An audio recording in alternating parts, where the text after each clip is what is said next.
We thought our joy would never fade.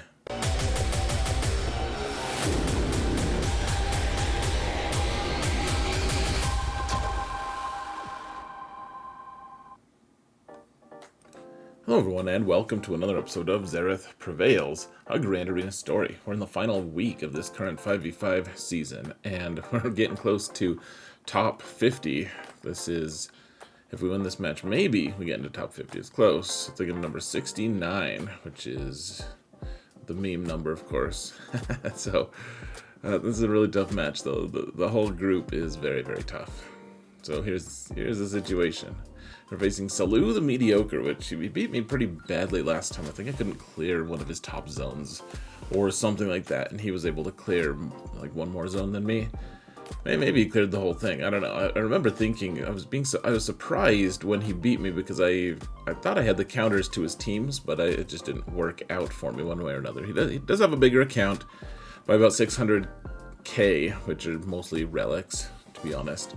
Here's our comparison, our mods. I'm actually beating him on mods. Relics, not so much, not really even close. If you look at the Relic 7s, mine versus his is exactly double. Same with Relic 9, and then it's not quite double for 8s, but he's got to wear accounts.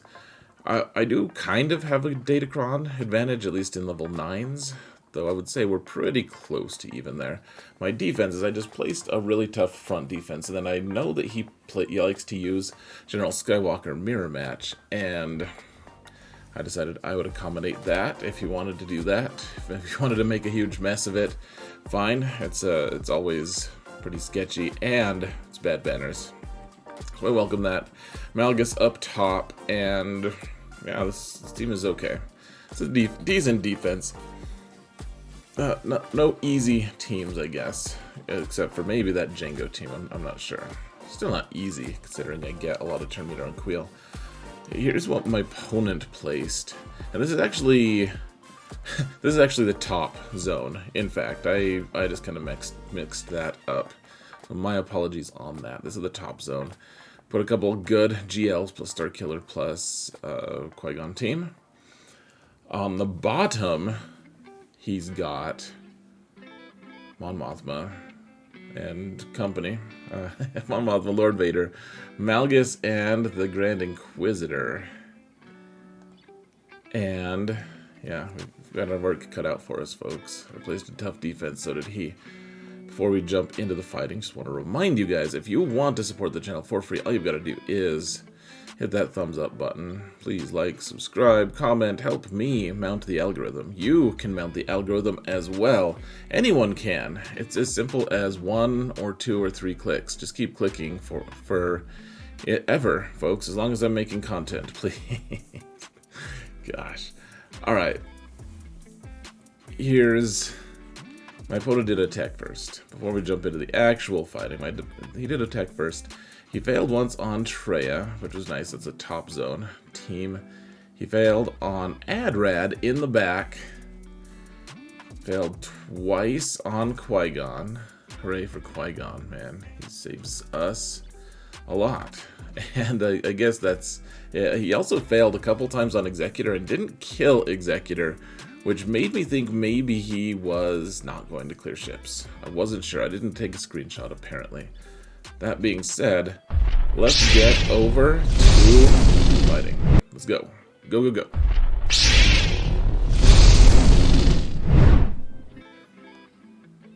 Whoa, we're in the darkness. We actually have a live attack first, folks, a live segment. And Lord Vader's on the bottom, and he's got a pretty good team. We've got to take it out with an off meta if possible, so that we have more flexibility going into the other fights. And that's why we're going first with it, and you guys will see. I don't actually know if I show you, but this Lord Vader has a 750% health steal. 750% on the Datacron. And that's a little fun. So enjoy the live segment. I don't think it'll matter too crazy much, but maybe it will. Okay, there's a stun. That guy's stunned, bam, but that doesn't matter as much yet, see? So now we're gonna do this for you. Oh.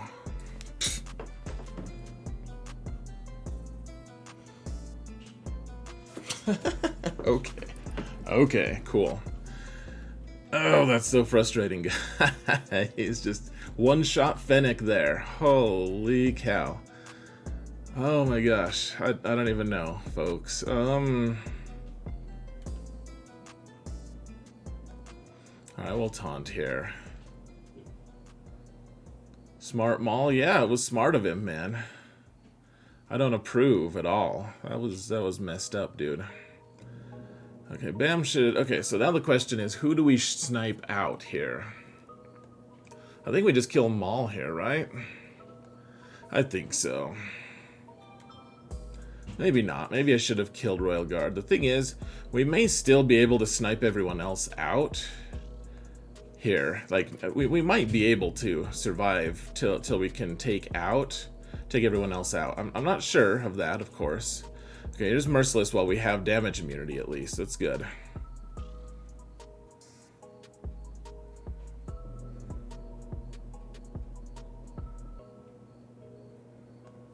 So we're just gonna keep Mando alive as long as we can and try our very best here to take these guys out.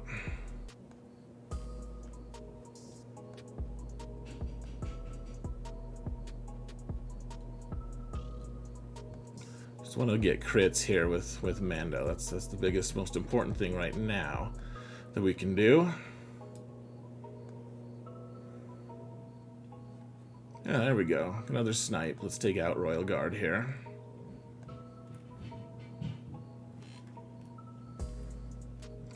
Take out Second Sister next because she'll ramp up. That's a sensible suggestion. Thank you.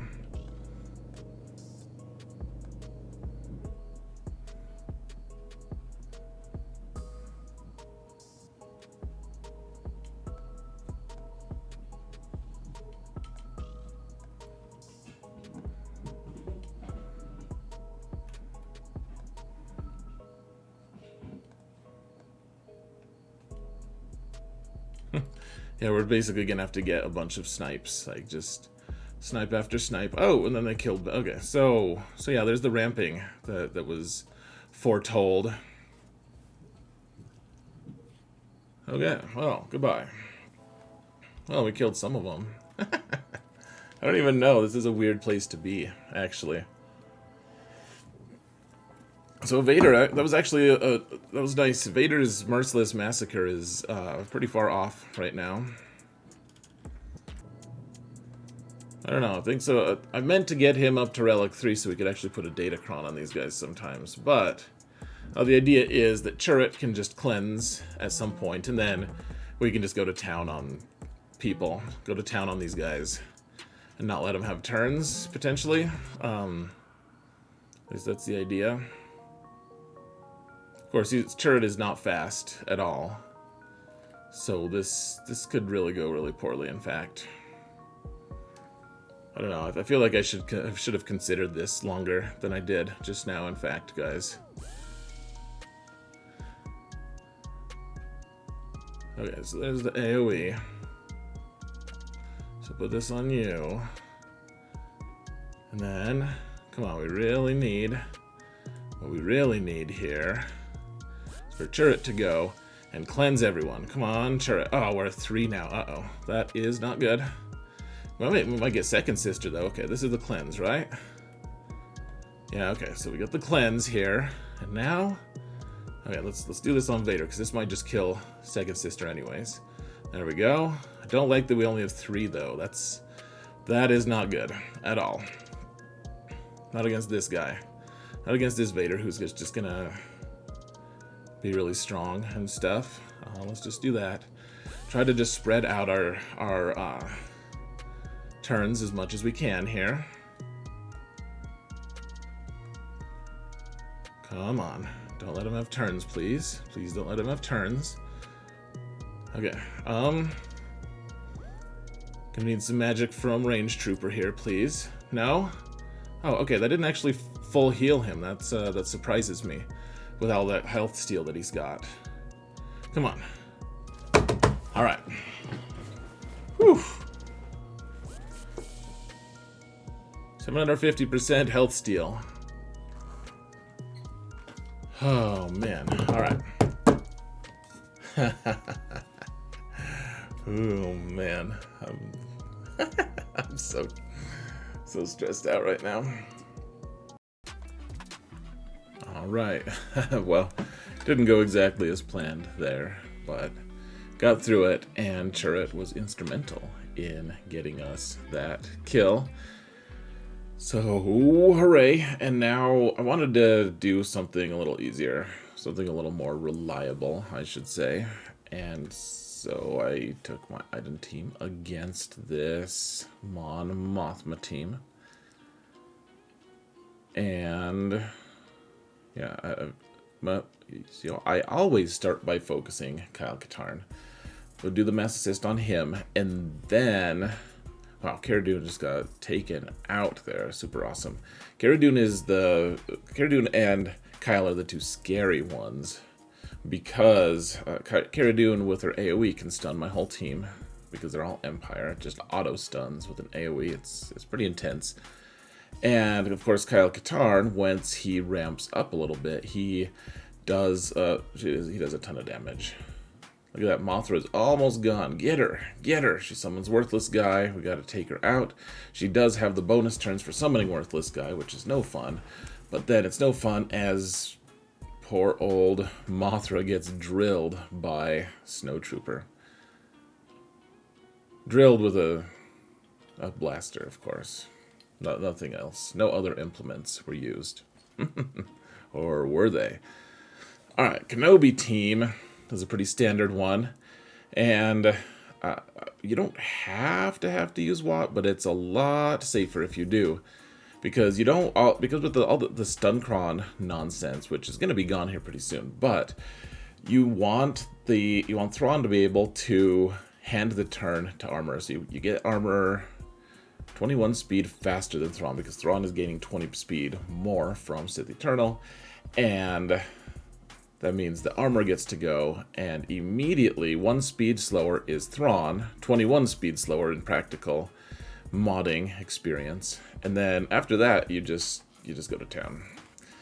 Sith Eternal here has the 6% Kron, which I think is better than the 20% nonsense, the 80% if you have all Sith Kron, because it lets you take more flexible squads.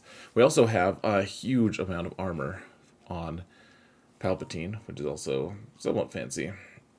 The thing is, once you get that third stack of Beskar onto Sith Eternal, they can't crit him at all. Link lets Kenobi crit him, which is problematic, of course. However, you don't have to worry about Link. I'm a little conflicted about this. I did mark Padme and Ahsoka. I think maybe the better move would have been to mark Kenobi just to get rid of his protection, because he can regrow the protection. We don't necessarily love that. I mean, he can always just regain some bonus protection. That's always an option. However, it's kind of nice to be able to take away his protection and add it to our own stack of protection, and it would just make him easier to take out long term, because he has a decent amount. I think he has a decent amount of health steal as well. The thing that's been cracking me up about this counter, actually, folks, is the fact that my Geos keep living through it. They keep doing a good job of living through it because of all the extra armor and resistance that Backpack Emperor brings to the table. And we're not getting shock applied to Kenobi here, which is not my favorite thing. There we go. Finally got it.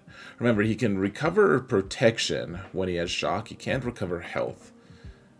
And we finally got through. Okay, I've dropped 10 banners. Not the very best, but also pretty good. Usually you expect to drop 12 or 13 on that fight. Alright, he's got Starkiller. I did decide to bring BB-8 here, because BB-8 is going to give us a bunch of speed on Grievous. Grievous is 270 without BB-8's turn meter help, and with BB-8's turn meter help, he's 450 speed. And actually, I think my Grievous is another 7 speed more than that at this point because I've upgraded his mods a little bit. Now, it's always a tricky thing because Visas can revive. She just can. See, we got target lock on everyone. And this is, by the way, the reason you want to always bring Grievous on offense, because he can take out good teams like this, as opposed to just being taken out by mediocre teams when he's on defense. This is at least in the mid game speaking, mid to late game speaking. I know the early game, it's a pretty different game for Grievous. And luckily, they started getting a word in edgewise. They can really start taking off with all the turn meter train, all that nonsense. It can turn into a ridiculous mess if you let them start getting a word in edgewise. And I was lucky in a way that they killed BB-8 because Grievous then was able to do his AoE. Yeah, see, look at Visas. Like a champ, she got Palpatine back, and that restores the chain between Palpatine doing his basic and well, like Mara does hit her basic, then Palp can do his to assist, and then Starkiller assists on top of that. Look at Starkiller throwing the entire tire at us. Not cool, man. And he does have 3 Omicron, so that actually is the entire tire. Now, once we take out Starkiller, remember, the one bad thing about having a character that has, essentially is a leader, just through his unique, the bad thing is once you take that leadership out through the unique, because he's not the actual leader, all of that unique stuff is just gone unless it says something, which his kit doesn't. It's just like, well, hope you do okay. Now, I make a pretty big blunder here, and I don't want to give away anything, of course. However, we got shock on Holdo, which is great, and then staggers on a bunch of these guys. And of course, you're tempted to trigger that stagger. That's important.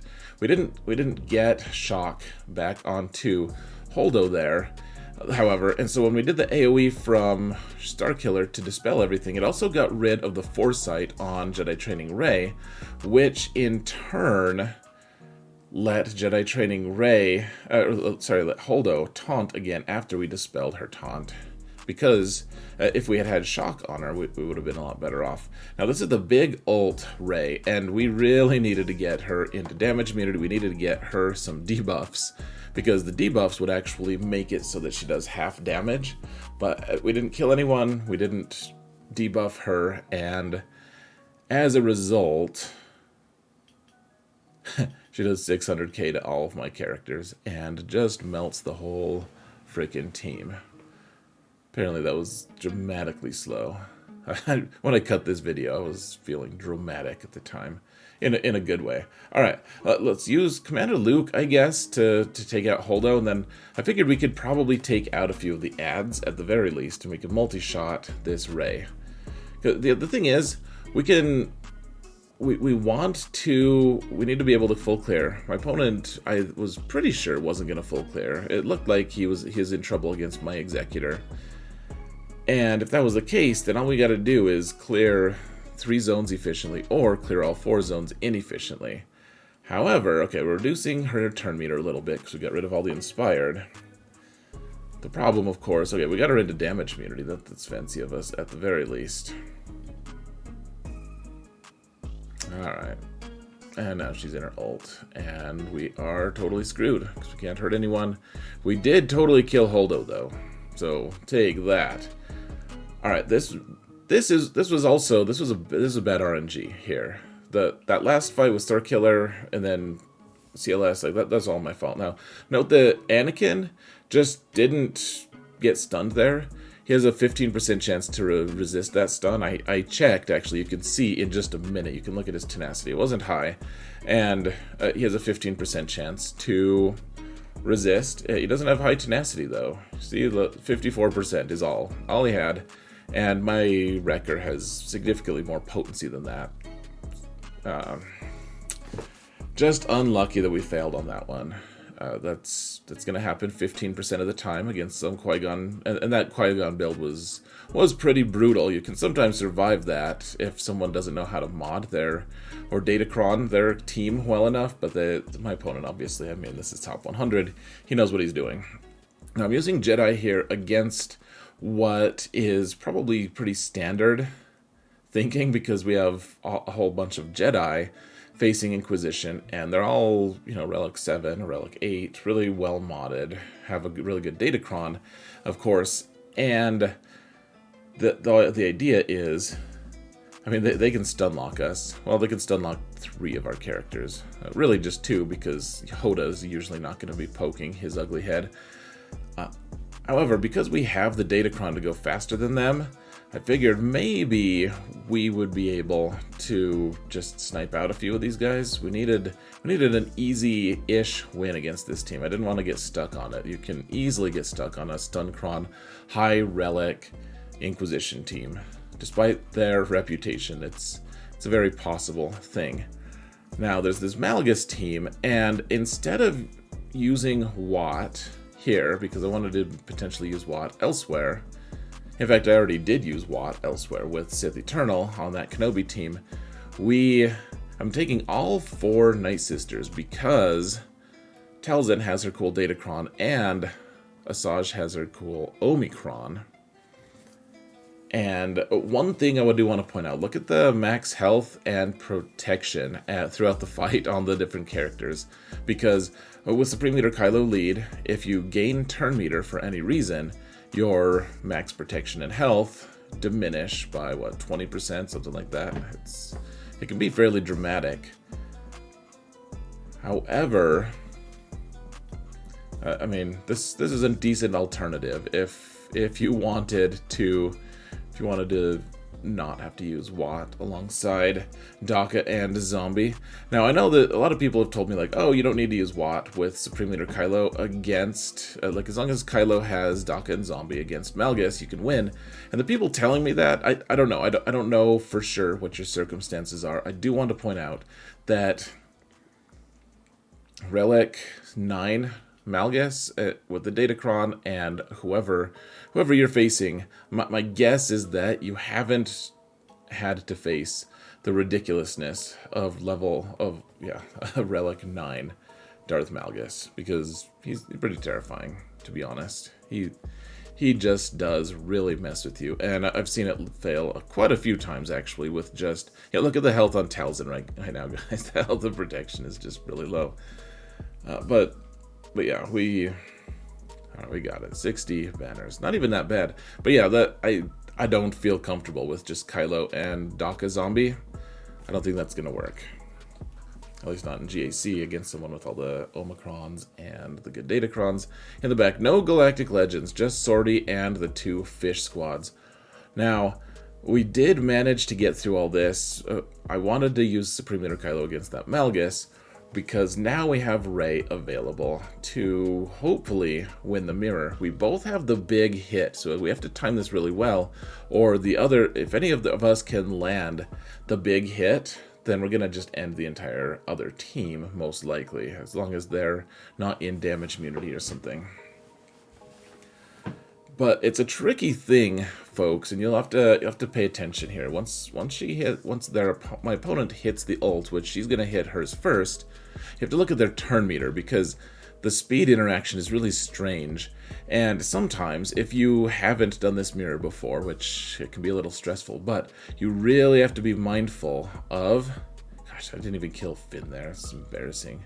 But if you have to be careful, because she pops her ult, but she doesn't have that much turn meter. And what happens is, if you pop your ult immediately after that, when she has that low of turn meter, as you can see right here, and I'm just sitting here gauging it, we need... I don't want to have to, potentially miss and get it wrong. But you can see we could have popped our ult, but we would have popped our ult, and then we would have gotten another turn after that. That's just how the mechanics of it work for some reason.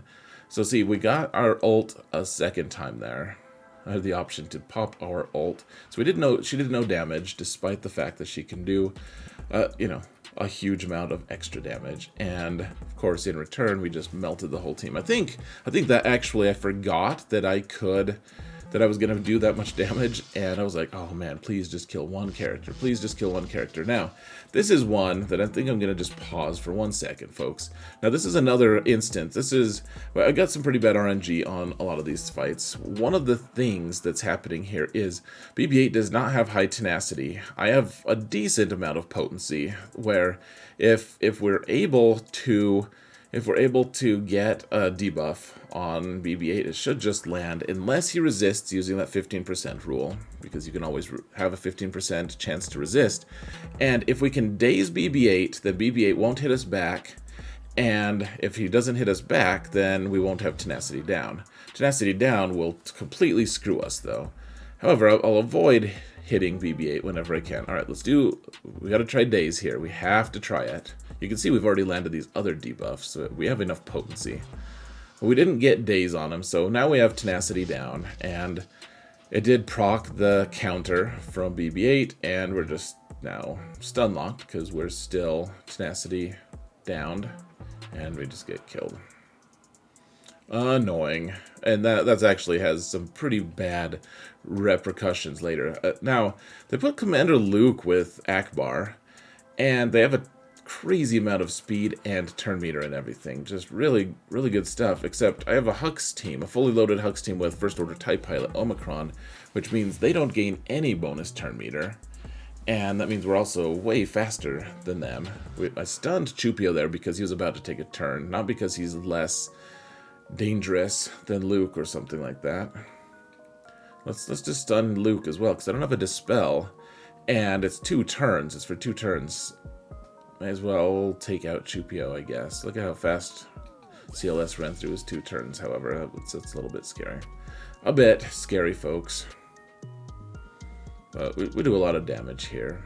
And Luke learned.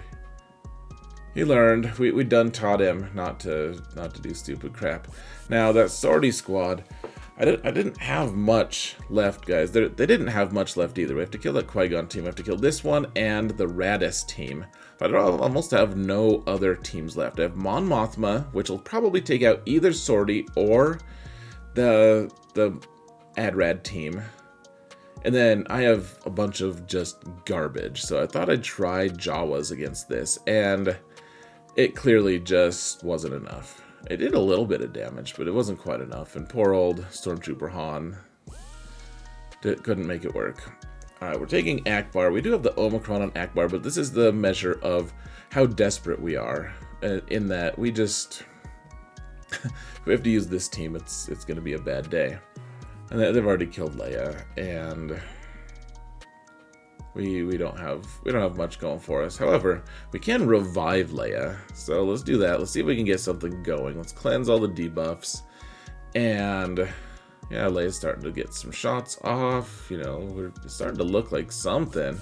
And then they start getting turns again, and maybe we could keep making things happen. We got days on BB-8, and then Leia died again, and it all went straight to hell. I wanted to keep those specific cooldowns that we had started with, though. So, alright, let's go up north for a minute. We gotta solve... I decided I wanted to try ships first and just see what we needed, if we needed a full clear or not, in order to beat him. Now, the stupid RPD, man. I really wish that they would update BB-8's damage. Like, that... Just a straight 100k does nothing. We couldn't even finish off that mace, even though he was injured. It's embarrassing. So, I guess we'll use Phasma. We do have the Zeta on Phasma's lead, and all these characters are relicked. In fact, a lot of them have extra relics because of the Finalizer fleet. And just decided, okay, we gotta kill Mace, and of course, Phasma paid the ultimate price, and that was unfortunate for all parties involved. However, we do have advantage on a lot of these characters. That means they're not going to be critting us that much under Phasma lead, which feels good. And Ki-Adi-Mundi's getting all defensive and stuff. Rude fellow that he is. Once we took out Anakin, though, there was a pretty decent chance we'd be able to take Ki-Adi-Mundi out as well. And 24 banners. I mean, that whole squad cost us, what, 41 total banners. Qui-Gon Jinn, man, he just steals banners. He's good at that. Oh, he excels at that. not a particularly scary fleet zone, so we're going to just go for fleets right now so we can know what we have to do in order to beat our opponent. Now, we took out Ahsoka. We get that buff immunity on Anakin, and things are looking decent. We just have to hit Anakin a couple more times. Trying to figure out what I want to do. Do I want to get Plo? Do I want to get Ahsoka? Alright, Plo gets here. Cool, let's shoot Anakin. Anakin is available for death now. He doesn't have the buff, but our Anakin was also apparently available for death too soon, and he died. We put the taunt on TIE Fighter just because maybe they would miss against TIE Fighter and I'd get more turn meter, but instead TIE Fighter just died, which is sad for him. And yeah, so Clone Sergeant was the very worst reinforcement to come in for us because we can't dispel that taunt. And now Y-Wing is hanging out. We got to take out Anakin. Of course, he gets Plo, so we know he's healed. And we're dazed on most people, so we can't actually hit with our AoE. This is turning into a whole ridiculous fiasco, folks. We have to take out Anakin. So I decided to take Ahsoka. So her reinforcement would dispel the Y-Wing taunt, and then she could dispel Anakin's life, which she did. Hooray for that. Let's try to dispel Plo now. Goodbye. They dispelled our 5s. We're just going fast now because this is a whole slog. Because we're all just flailing at each other without Anakin. Anakin's the one who makes this fleet really strong. And when neither of us have him, then it just takes a while. I took out Clone Sergeant before we bit the dust, which is fancy of us. Still a fail there, though. Let's leave it there, though. They don't have much on that fleet anymore. So let's continue. We've got Rebels. We've managed to just barely were able to take out that Falcon, that Ray's Millennium Falcon, which is fancy of us. We got to take out the tower ship now, the bomber thing, the Rose's Hot Sisters ship, and Finalizer, I guess. Let's go with.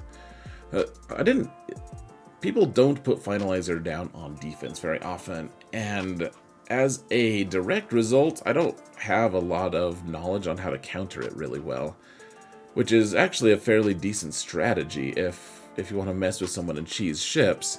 You can put this fleet down. However, the one thing I did know was whenever I use Malevolence, or whenever I use Finalizer to try to test against Malevolence, to try to find a way through, I never can. There's just the... I don't know if it's the buzz droids or just the various layers of dispellable taunt and all of this stuff. You just can't do it. You can't kill Malevolence with Finalizer. Not that I'm aware of, at least. And so I was like, you know what, we'll get the win at the very least. And that's what we did. We got a 69. And now we have Finalizer ourselves, trying to finish off. I think these are the only 3 ships remaining to them, which is pretty fancy of us. Trying to get the stun on Rex. But we really want to restrict 5s from getting a bunch of turn meter. We don't want 5s. 5s is like the biggest threat to us. Now we can't crit him, apparently. Damn the man. Let's get the Special Forces TIE Fighter in. We can maybe stun him, however. There we go. Just keep plugging away. Oh, but now 5s is protected by the loyalty buff, and that's not okay. Not okay in the slightest, in my opinion. Gotta keep going. Gotta keep moving. I mean, I probably should have just sped this one up. It's just a bunch of maneuvering to slowly take this fleet down. I mean, Negotiator versus Finalizer, it's a pretty miserable fight if you're using Finalizer, because you get dazed and there's nothing that can stop you from, or can help you. Like, you just have to sit through the daze. You have to suffer through it and hope that your ships survive in the meantime. And then they do their ultimate and daze you again, and then probably their AoE is up for it, and at some point you just can't feed turn meter, and the feeding turn meter is a pretty important aspect to all of this. Now, both of them were stealthed for a while, so I decided to start hitting 5s. And then 5s actually popped out of stealth finally, so we can maybe just take him out, which we did. Look at our awesome banners that we're going to get here, folks. Poor old Silencer even died. All my main attackers died. Sad. Ignomous deaths. Now, if we do the math, if I can clear one of these teams for 65 banners, then my opponent will have to get, they'll have to kill 2 fleets, and those 2 fleets will, if he one-shots both of them for decent banners, then he'll win anyways. If we full clear, and he can't clear Executor, then we're good to go. But we need to get good banners on one of them, so I decided Admiral Raddus hadn't been attacked yet. We need to get full banners against him, and therefore we're going to take our only remaining good team left. And I was pretty doubtful that we could clear Sortie at this point. We have almost nothing left in the tank to be able to clear Sortie.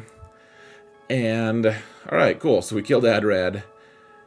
And immediately after, Jin was able to revive. So good for you, Jin. Not okay, but I suppose I'm happy for you and your ability to do annoying things to me.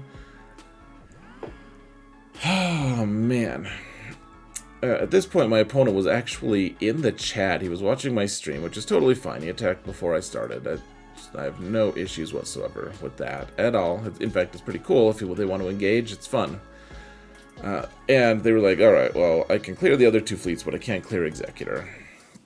Okay, so that's kind of the assumption I was making anyways. And so we got to clear this. If we clear the Sortie team, we win, because it's a full clear for us.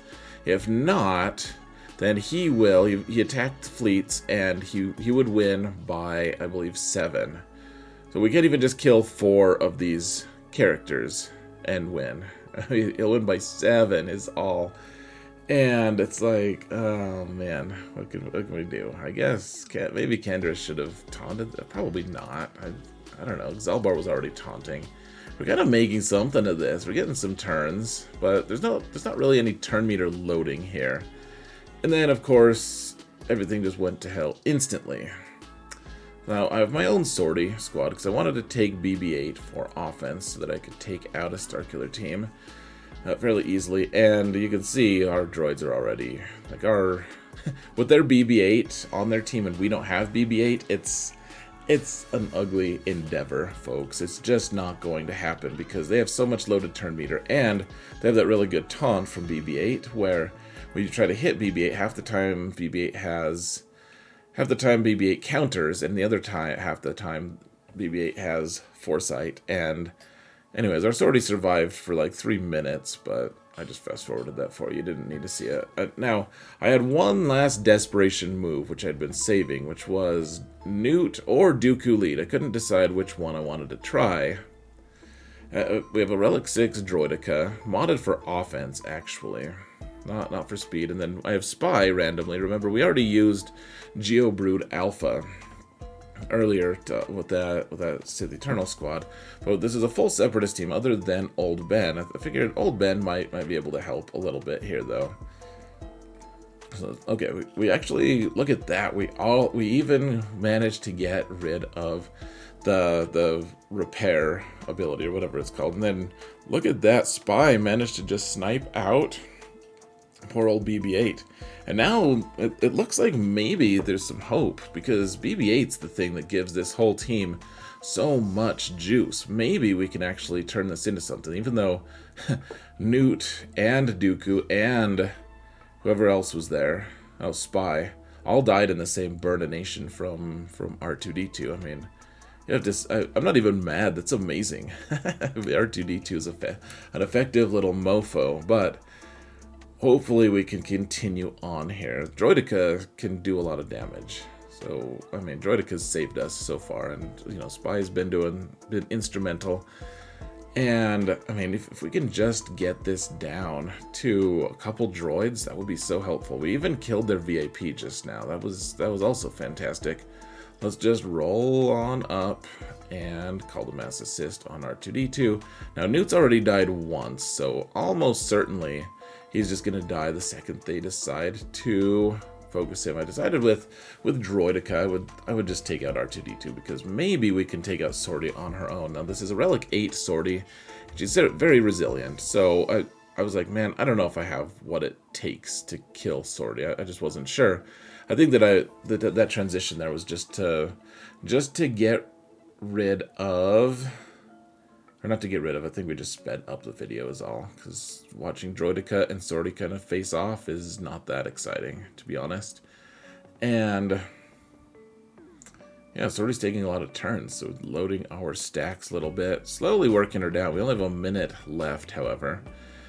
And she is healing herself every once in a while. Every time we go out of damage immunity, that's what's happening. So it's not the best situation ever, I'll say that.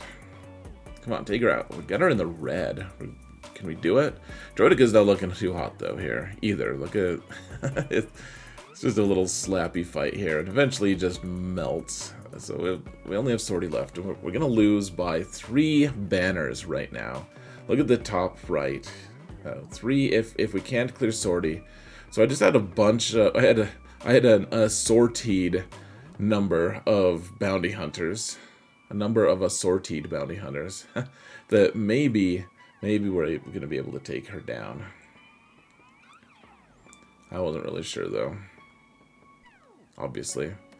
Okay, we got the repair thing down. Remember, Embo on basic dispels and all that bonus protection he just threw it right out the window, which is pretty cool of him.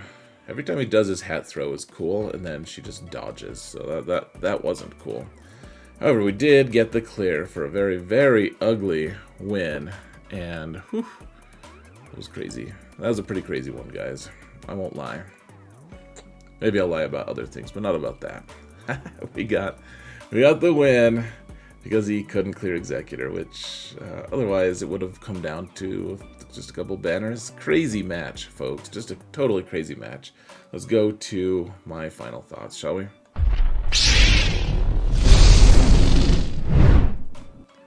There's the final score. He would have won by 3, like I said, if we couldn't clear that last Sortie squad. My final thoughts. Slugfests, man, this is the kind of match that I love. I love being able to, like, both of us failed multiple times against each other, and it came down to the very wire. It was fun. You know, obviously it's tinted and biased by the fact that I was the one who won. Of course, that feels better than the alternative. However, it was fun. I just, the whole time, I mean, I'm just like, I don't know if it's adrenaline, it just feels good. Now, my opponent was a really good sport. Came on and talked to me and the stream and everything. I think someone gave him a gift sub and everything. It was fun. It was a good time. So good match to Salu. You know, hopefully we'll get paired again and you can win our best of 2 or best of 3 series. Hopefully not, actually. I hope you don't. If we get paired up again, I hope you lose. But that's just me being a good sport. Number 3. Oh, I'm number 51 as of this match, and that means not top 50. We're top 51 though, as if that was a thing. So just in time basically to get a really tough group for 3v3 and get hammered all the way back down into obscurity.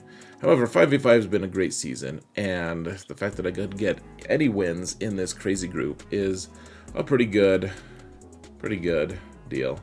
I think I'm going to let you guys go. This has been a kind of a long video. However, this does showcase some resilience, and gosh, it was a tricky match, guys. Very, very tricky. Thank you all so much for watching, and remember that in all things, Xaereth prevails.